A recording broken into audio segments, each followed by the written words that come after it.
बिस्मिल्लाहिर्रहमानिर्रहीम। अस्सलामु अलैकुम। एनाटमी ऑफ जाइलम के सिलसिले में हमारा दूसरा लेक्चर, जिसमें हम देख रहे थे कॉम्प्लेक्स टिश्यूज़। तो जाइलम में हमने पिछले लेक्चर में डिस्कस किया था जाइलम के ट्रेकरी एलिमेंट्स जैसे ट्रेकिड्स और वेसल्स हैं।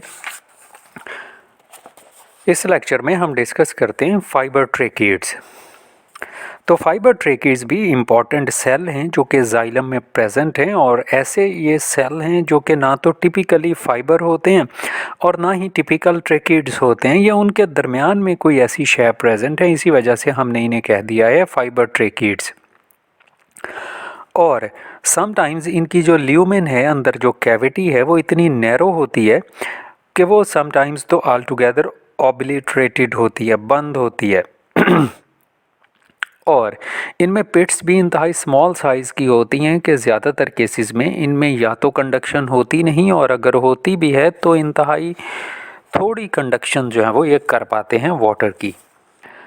वेसल्स और ट्रेकिड्स के मुकाबले में इनमें पिट्स जो हैं वो भी इंतहाई स्मॉलर होती हैं, लेकिन लाइन ऑफ डीमार्केशन हम ड्रॉ नहीं कर सकते कि हम इन दोनों के दरमियान में क्लियर कट डिफ्रेंशिएट नहीं कर सकते कि कौन से ट्रेकिड्स हैं और कौन से फाइबर ट्रेकिड्स हैं या कौन से फाइबर्स हैं।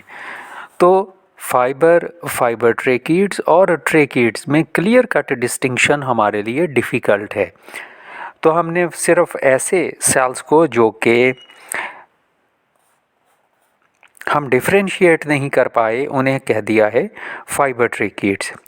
चौथी इम्पॉर्टेंट चीज़ जो कि प्रेजेंट होती है हमारी जाइलम में, वो है उसके वुड फाइबर्स या जाइलरी फाइबर्स हमने स्क्लेरन काइमा में भी डिस्कस किए कि लॉन्ग सेल्स होते हैं जिनमें सेकेंडरी लिग्निफाइड वॉल्स होती हैं, और इनकी वॉल्स की जो थिकनेस है वो वेरी करती है, और ट्रेकिड्स के मुकाबले में इनकी वॉल जो है वो इंतहाई थिक होती है।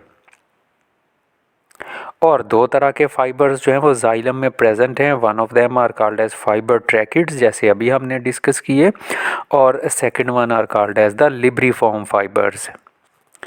तो लिब्रिफॉर्म फाइबर्स जो हैं वो लॉन्गर होते हैं और कॉमनली थिकर वॉल्स होती हैं then that of the fiber tracheids, और इनमें रिड्यूस्ड सिंपल पिट होती हैं। लिब्रिफॉर्म फाइबर्स हम इन्हें इस वजह से कह सकते हैं, लिबर का मतलब तो बार्क होता है, और असल में ये चूँकि मिलते जुलते होते हैं फ्लोएम के फाइबर से, इसी वजह से इनका नाम हमने रखा है लिब्रिफॉर्म फाइबर्स। पांचवा इम्पॉर्टेंट सेल टाइप जो कि प्रेजेंट है जाइलम में, they are called as xylem parenchyma.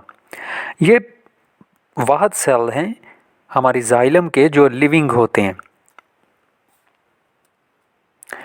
और सेकेंडरी जाइलम में ये टू फॉर्म्स में प्रेजेंट हैं। One of them are called as the axial parenchyma and other one are ray parenchyma.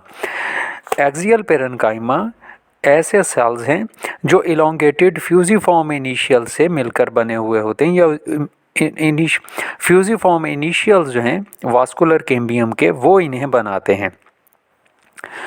और रे पेरेन्काइमा रे के जैसे ऊपर से नीचे की तरफ ये लंबे सेल्स होते हैं, और ये जो हैं ये रे initials of the vascular cambium से बनते हैं। तो वास्कुलर कैम्बियम चूँकि उसमें दो तरह के सेल होते हैं, एक रे इनिशियल और एक फ्यूजिफॉर्म इनिशियल्स। तो फ्यूजिफॉर्म इनिशियल एक्सियल पेरेन्काइमा बनाते हैं, जबकि रे इनिशियल रे पेरेन्काइमा फॉर्म करते हैं। और ये जो पेरेन्काइमा सेल्स हैं they are responsible for storage of starch और फैट समटाइम्स।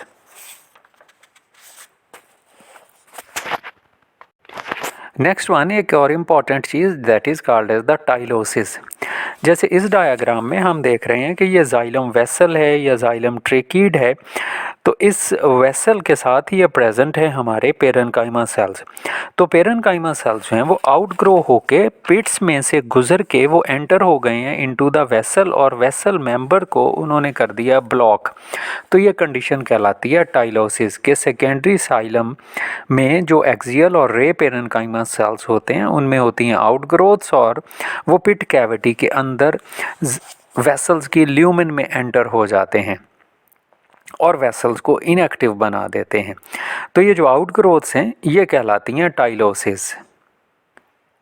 और ऐसे पेरेन्काइमा सेल्स जो ये टाइलोसिस बनाते हैं उन्हें कहते हैं कॉन्टैक्ट सेल्स, क्योंकि वो इनडायरेक्ट कॉन्टैक्ट होते हैं विद द वेसल्स। तो ये इन 2 शॉर्ट लेक्चर्स में हमने एक कॉम्प्लेक्स टिश्यू जिसका नाम जाइलम है वो क्लियर किया कि वो 5 डिफरेंट टाइप्स के सेल से मिलकर बना हुआ है, जैसे पेरेन्काइमा हैं, फाइबर्स हैं, फाइबर ट्रेकिड्स हैं, वेसल्स हैं और ट्रेकिड्स हैं।